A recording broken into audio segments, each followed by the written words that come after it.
আমি কয়েকদিন আগে একটা মৃত দর্শনে গিয়েছিলাম। তো ওনার মেয়ে ওনার বাবাকে ধরে কাঁদতেছিল। তো কেঁদে কেঁদে বলছে, এ বুদ্ধ, তুমি আমার বাবাকে নিয়ে গেলা কেন? আমি গতকাল বুড়ো গোসাই ওখানে গিয়ে পুজো দিয়েছি, বলেছি আমার বাবাকে বাঁচিয়ে দাও, প্রয়োজনে আমাকে নিয়ে যাও, তুমি আমার বাবাকে নিয়ে গেলা কেন? কাঁদতে কাঁদতে বলতেছে। আসলে কি বুঝাতে চেয়েছে উনি? ওনার কান্নাতে কি বুঝাতে চেয়েছে? তার মানে বুদ্ধ নিয়ে গেছে। আমাদের জন্ম মৃত্যু সব কিছু বুদ্ধ নিয়ন্ত্রণ করে, এটা তো বুঝাতে চেয়েছে না?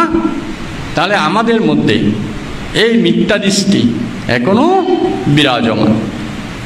বুদ্ধ নিজেই বলেছে, তথাগত পথ প্রদর্শক মাত্র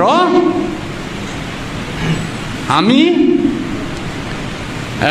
তুমি তোমার মুক্তিদাতা, তথাগত পথ প্রদর্শক মাত্র। বুদ্ধ নির্বাণের রাস্তাটা চিনেছেন, সেই পথে হেঁটে মুক্ত হয়ে গেছেন, আর রাস্তাটা আমাদের দেখিয়ে দিয়ে গেছেন। সেই রাস্তায় আজ 2500 বছর ধরে যারা সেই রাস্তা দিয়ে, সেই পথ দিয়ে হেঁটেছেন, সেই পথ অনুসরণ করেছেন, তারা ক্রমশ মুক্ত হয়েছেন এবং এখনও হচ্ছেন, চেষ্টা করছেন।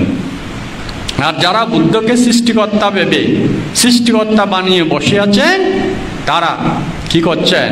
মিথ্যা দৃষ্টিতে পড়ে আছেন। বুদ্ধকেও অনেকে সৃষ্টিকর্তা মনে করেন। তাইলে বুদ্ধ বলেছেন কার্য কারণে সব কিছু হয়। অন্য ধর্মে বলা হয় ঈশ্বরের ইশারা ছাড়া, ভগবানের ইশারা ছাড়া একটা পাতাও নড়ে না। কিন্তু বুদ্ধ বলেছে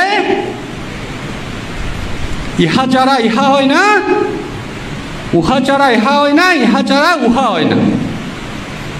মানে এটা ছাড়া ওইটা হয় না, এটা ছাড়া এটা হয় না। যেমন এই যে একটা ধর্মের একজন ধর্মযাজক বলতে শুনেছি, দেখো ঈশ্বরের কি মানে সাগরের জল থেকে বৃষ্টি হয়, আমরা সবাই জানি না? সাগরের জল থেকে বৃষ্টি হয়, অথচ সাগরের জল নুনা, কিন্তু বৃষ্টির জল মিষ্টি। ঈশ্বরের কি লীলা, এটা বলে থাকেন অনেক ধর্মযাজকেরা। আসলে বিজ্ঞান কি এটা বলে? বিজ্ঞান বলে এই দেখুন, আসলে একটা কারণে একটা উৎপন্ন হয়। যেমন বাতাস কোত্থেকে আসে? পানি থেকে বাতাসের উৎপন্ন। তো পানি থেকে বাতাস কিভাবে সৃষ্টি হয়? যখন পানি নড়ে তখন পানি থেকে বাতাসের সৃষ্টি হয়। তাহলে পানি নড়ে কেন? ওই তো কখনো যে কোনো কারণে। আবার বাতাসের তোড়ে পানির একটা ঢেউয়ের সৃষ্টি হয়েছে। ঢেউটা কখন কোথায় সৃষ্টি হয়েছে এইটা আমার জানার বিষয় নয়, কিন্তু একটা ঢেউ চলে গেলে সেটা আরেকটাকে প্রেসার দেয়, আরেকটা ঢেউয়ের সৃষ্টি হয়। এইভাবে ঢেউটা শেষ পর্যন্ত কোথায় এসে? সাগর পাড়ে এসে নিভে যায়, ধ্বংস হয়ে যায় না? তাইলে এই সাগরের ঢেউ ক্রমশ বাতাসের সৃষ্টি করে। আর এই ওখানে যখন সাগরে রৌদ্রের তাপ পড়ে, তো রৌদ্রের তাপ থেকে কি হয়? ছোট ছোট ঘূর্ণি সৃষ্টি হয়।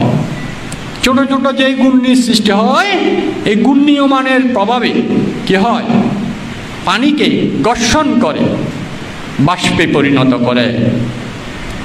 তো বাষ্পে যেহেতু পরিণত করে, আপনি একটা লবণ মিশ্রিত,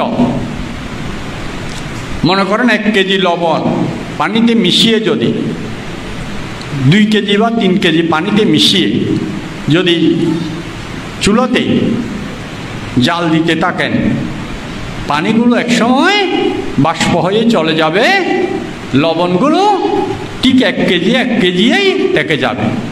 তার মানে লবণ কোনো সময় বাষ্পের সাথে উঠে না। আমি কি বুঝাতে চেয়েছি বুঝেছেন? লবণ কোনো সময় বাষ্পের সাথে উঠে না। আপনি যদি 1 কেজি মেপে দেন 3 কেজি পানিতে মিশিয়ে আবার উনুনে জাল দিতে থাকেন, 1 কেজি লবণ আপনার কাছে থেকেই যাবে, শুধু পানিগুলো বাষ্প হয়ে চলে যাবে।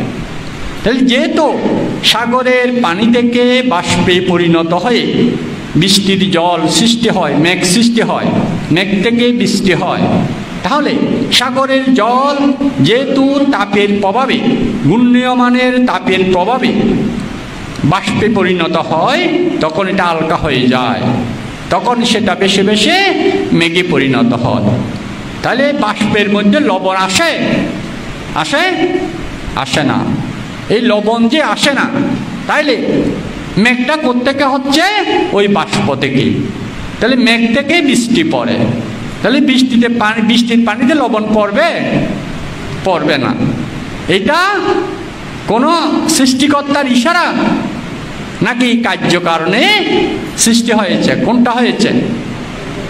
কার্যকারণে সৃষ্টি হয়েছে, কোনো কর্তার ইশারা নয়। তাহলে বাতাস আসে বলে পাতা নড়ে। এরা বলে যে ঈশ্বরের ইশারা ছাড়া একটা পাতাও নড়ে না। বাতাসে তো আমরা জানি পাতা নড়ে। তাহলে বাতাসটা কেন হয়? সাগরের ঢেউ থেকে বাতাসের সৃষ্টি হয়। ঢেউটা কি কে করেছে? তাহলে যে কোনো কারণে একটি ঢেউয়ের হয়তো সৃষ্টি হয়েছে, সেই ঢেউ বাতাস সৃষ্টি করে, আবার বাতাসের তাড়নায় আবার নতুন ঢেউয়ের সৃষ্টি হয়। তাহলে এখানে কার্যকারণী, এটা ছাড়া এটা নয়, এটা ছাড়া ওটা ছাড়া এটা হয় না, এটা ছাড়া ওটা হয় না, ঠিক না?